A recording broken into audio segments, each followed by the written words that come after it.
L'Afrique face à la crise mondiale. C'est le sujet de la conférence donnée par Abdoulaye Biot-Tchané samedi à Paris. Le président de la Banque ouest-africaine de développement a d'abord rappelé à l'assistance que l'Afrique doit d'abord compter sur elle-même. Pour l'essentiel, qu'il faut que les Africains prennent conscience que la solution à la crise, mais de façon plus générale, la solution au développement de l'Afrique est dans les mains des Africains. Elle ne sera jamais dans l'aide publique au développement. Abdoulaye Biot-Tchané n'en veut pour preuve que la mobilisation aux États-Unis et en Europe face à la crise financière mondiale. Près de 2000 milliards de dollars ont été débloqués pour sauver le système financier. Une somme qui est de très loin supérieure aux fonds dégagés au niveau continental pour gérer la crise en Afrique. Que faut-il faire alors? Le président de la BOAD a quelques pistes à proposer. Il est clair qu'il y a un certain nombre de décisions à prendre ou de décisions à continuer de prendre qui concernent premièrement le renforcement de la stabilité macroéconomique. La deuxième chose, bien sûr, dans ce contexte-là, c'est de continuer d'améliorer la gouvernance économique et d'assainir les finances publiques. Et troisièmement, de consolider les réformes visant à améliorer le climat des affaires. À la fin de la conférence, le président de la BOAD a répondu à quelques questions.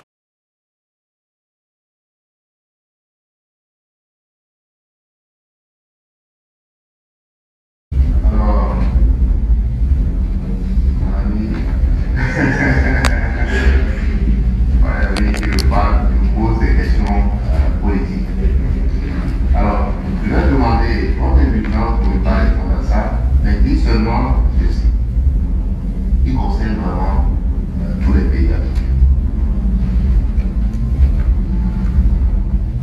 Nous avons un formidable potentiel. C'est encore plus vrai pour un pays comme le Bénin, qui est adossé à la deuxième économie de l'Afrique subsaharienne. Il y a une population jeune. Il y a une population éduquée. La moyenne, ce n'est pas une université, la moyenne de niveau d'éducation au Bénin est supérieure à la moyenne africaine. Et j'ai parlé tout à l'heure des forces de l'Afrique en disant que nous avons des ressources minières et naturelles. Vous avez un ensemble de ces plus fortes. Donc, il y a aussi bien au Bénin qu'en Afrique de façon générale. Je préfère prendre la question au niveau africain parce qu'il permet vraiment de dépasser les questions qu'on appelle les sociétés. Et je vais prendre la question de notre ami Oussano qui parlait de la jeunesse. Qu'est-ce qu'il faut faire pour la jeunesse? Parce que dans tous nos pays, c'est soit 60%, soit 60%. Mais en même temps, c'est cette partie de la population qui est marginalisée.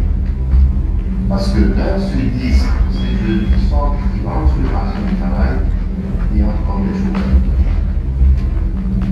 Donc, trouver une solution pour que ces chômeurs deviennent ou des employés ou des employeurs est une solution pour le développement économique. Alors, pour venir à ça, dans les pays francophones, pour prendre par exemple, tout le monde veut être employé. Tout le monde veut être employé d'abord de l'État. Je venais avoir le pouvoir de cacher. Pourquoi on en fait ça? Parce que les États n'ont plus les moyens, n'ont pas les moyens. Bien sûr, je suis d'accord qu'il faut des administrations efficaces. Si vous n'avez pas des administrations efficaces qui sont capables de fournir le service qu'on attend, les entreprises et les ménages attendent, on n'arrive pas. Donc il faut en même temps des administrations solides et efficaces. Il faut un secteur privé et donc les jeunes qui s'ouvrent à cela. Donc moi j'ai plaisir à voir un jeune qui vient dire comment vous aider pour que notre entreprise marche, comment vous nous aidez pour que notre entreprise prospère, comment vous nous aidez pour que nous créions notre entreprise.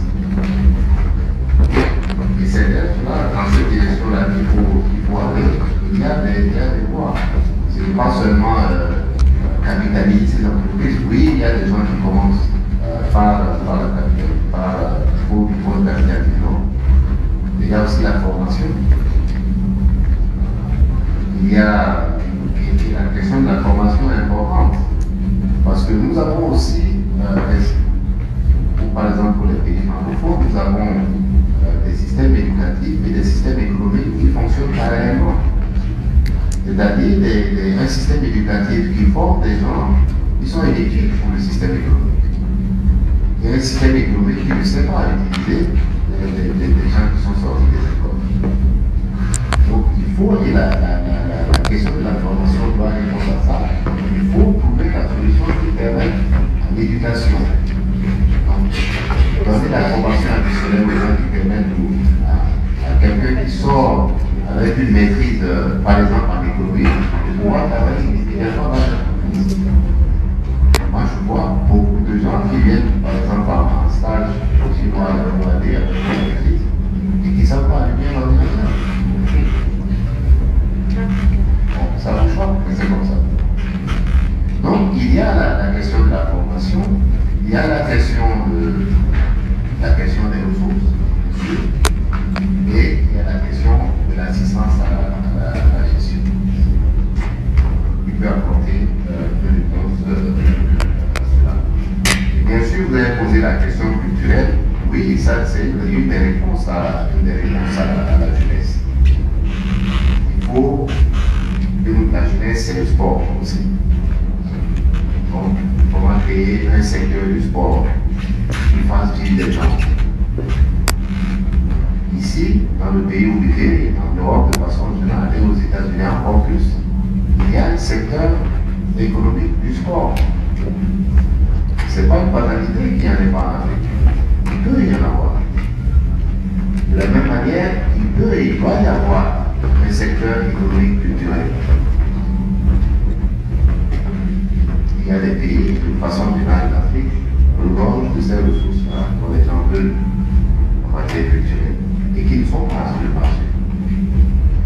Moi, je suis fasciné, j'ai vécu aux États-Unis, et quelque chose que je voyais qui me choquait, c'était que quand on voulait manger africain, on allait acheter dans des boutiques tenues par des Asiatiques. Bon, on me dit que c'est pareil à Paris. Est-ce que ça, c'est une fatalité? Ce n'est pas une fatalité. Donc, et ça, on peut y trouver, et ça, c'est à la jeunesse d'apporter une solution à ça. Et c'est aux autorités, au gouvernement, d'aider à apporter une solution à ça. Si vous voulez manger du hatchecker, vous voulez manger, je ne sais pas, du poulet grillé, etc., vous devez pouvoir trouver ça dans une boutique tenue par un Africain. Parler de la question des restrictions. Effectivement, on oppose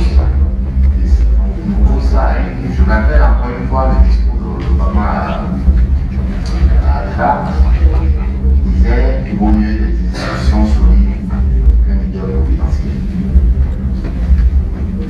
On commence toujours par un leader confidentiel. Et je vais vous raconter l'histoire d'un monsieur que j'ai rencontré à Singapour, qui nous a donné une conférence. Hier, le Premier ministre qui a été chargé de la réforme à Singapour. Parce qu'en 2007, quand j'étais au Congolais, on a fait les assemblées annuelles du Congolais là-bas. Et on était intéressé de savoir quelle était l'origine de la prospérité et des progrès économiques et sociaux. Je suis sûr que la moitié des participants à cette conférence probablement passé ou aller à cette approche. Et moi, je suis en admiration de ces gens faire voilà, un pays avec 5 millions d'habitants, qui est aussi démontré que, je ne sais pas, la Malaisie, dont le niveau de vie approche de pas mal de pays de l'OCDE. Et ça vient de ce qu'ils ont aujourd'hui des institutions solides. Mais à l'époque, en 1960, ils étaient sous-développés contre les fonds soviétiques. Et le Premier ministre à l'époque, qui était à Londres, il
se rend compte que des pays comme la Malaisie, la Thaïlande s'approchent très rapidement et pour eux très dangereusement de leur niveau et de leur performance.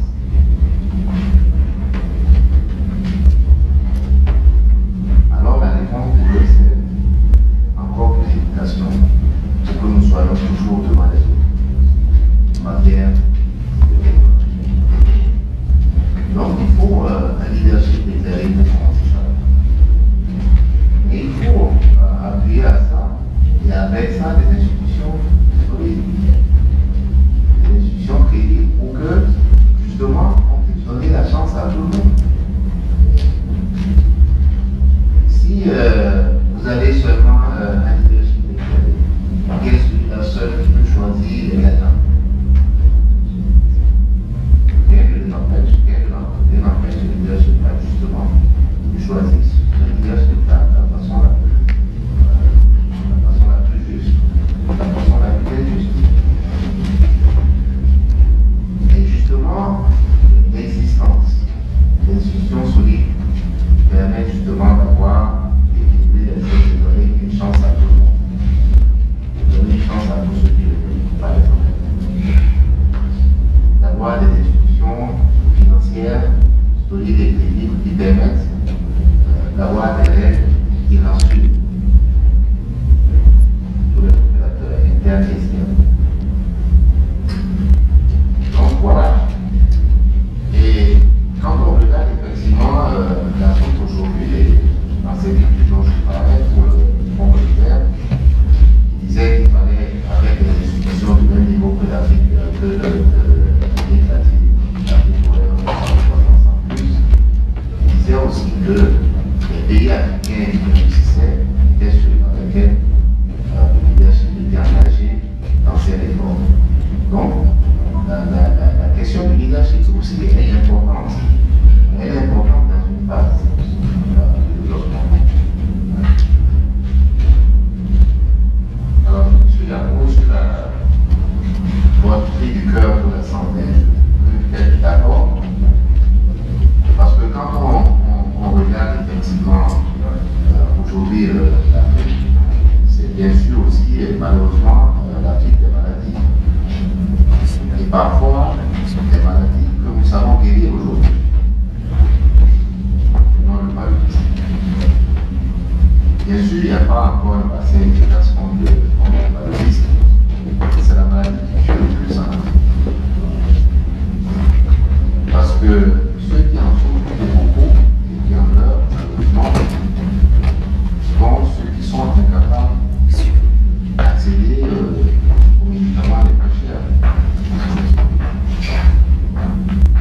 Et donc, oui, la mutualisation est une solution. Et ce n'est pas une solution seulement pour les gens de la diaspora. C'est une solution nationale, une solution régionale, sous-régionale, continentale. Donc, je ne peux être que d'accord avec vous.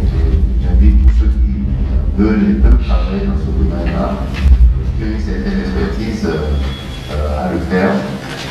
Parce que si on peut résoudre ce problème-là, on peut naturellement accroître les chances de succès économique.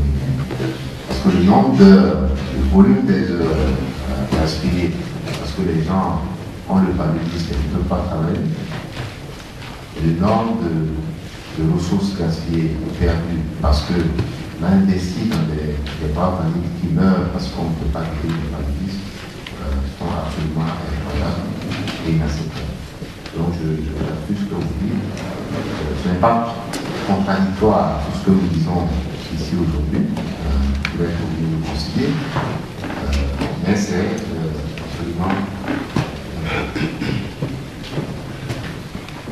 Alors les deux dernières questions que je suis à part portent sur l'agriculture et sur la biologie. Alors sur l'agriculture, je voudrais vous dire que nous, par exemple, en Afrique de l'Ouest, quand il y a eu la crise alimentaire l'année dernière, nous avons dit la réponse à cette crise, bien que certains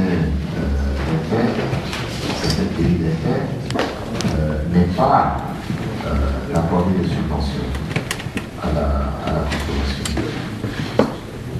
ou de faire des rémunérations pour que les produits alimentaires baissent. Vous avez constaté que beaucoup de pays l'ont fait. Mais c'est contre-productif et ça n'a aucun résultat.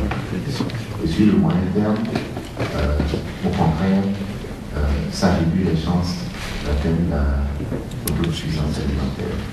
Et nous avons dit au niveau régional qu'il fallait justement investir davantage, saisir cette opportunité pour investir dans la génération de l'ordre, pour accroître la production, être autosuffisant sur le plan alimentaire, mais aussi surtout créer les conditions pour une exportation. C'est comme je l'ai dit, l'une des causes de cette situation, c'est justement le fait que des centaines de millions, ce n'est pas des millions ou des dizaines de millions, c'est des centaines de millions de gens qui ont sorti de la pauvreté en Chine, en Inde et dans d'autres pays. Il faut nourrir. Et que l'Afrique est capable de nourrir en produisant davantage et en produisant dans de meilleures conditions. Meilleures conditions, ça veut dire que au lieu de produire une tonne de coton à l'hectare, sur le plan alimentaire, 2 tonnes de maïs à l'hectare, si nous pouvons produire le maïs à 10 tonnes à l'hectare, et c'est possible, alors nous serons plus compétitifs. Alors nous pourrons être sur le marché international de ces produits-là. Alors, nous avons saisi cette opportunité dont vous parlez, des développements qui se produisent sur le marché financier. Parce que cette lutte financière, nous le savons, va se produire un jour. Elle va buter sur, justement, la disponibilité ou non des produits réels. C'est sur ces produits-là que nous invitons, nous, à travailler, sur lesquels nous travaillons. Je vous ai dit que nous avons lancé un programme régional de 300 milliards, visant justement à générer davantage d'or. Et une partie de ces 300 milliards, justement, réservée au secteur privé. J'ai tenu à ce qu'on réserve une partie de ces produits pour les producteurs indépendants qui sont capables de générer cette offre-là. L'un des tout premiers projets que nous avons financé dans ce cadre a été approuvé mardi dernier. C'est un projet qui vise à produire un certain nombre de produits maraîchers, bio, qui vont être aussi bien sur le marché local, à l'exportation. Donc, vous avez raison, et c'est une voie que nous allons continuer de projeter. Alors, la dernière chose que vous posez, je pense que vous n'avez pas très bien compris ce que je disais sur les 900 milliards, sur les arrivées. Ce que je disais, c'est que nous avons évalué à 1400 milliards le niveau des arrivées de paiement d'une part des 8 pays de l'Union économique et monétaire ouest-africaine vis-à-vis des opérateurs économiques de la sous-région. Les arrivées de paiement, ce n'est pas la dette, c'est les arrivées, c'est-à-dire c'est des paiements courants qui n'ont pas pu être faits à temps et qui, malheureusement, ont une influence et un impact surtout sur les petites et moyennes entreprises. Et donc, nous avons souhaité trouver une solution à cela. Et nous avons dégagé sur le plan régional à peu près 900 milliards de ressources pour permettre donc l'affluement de ces arrivées. Donc, c'est de ça qu'il s'agit de la décision. Voilà ce que je voulais dire. Si on a le temps, on peut prendre quelques questions pour les autres.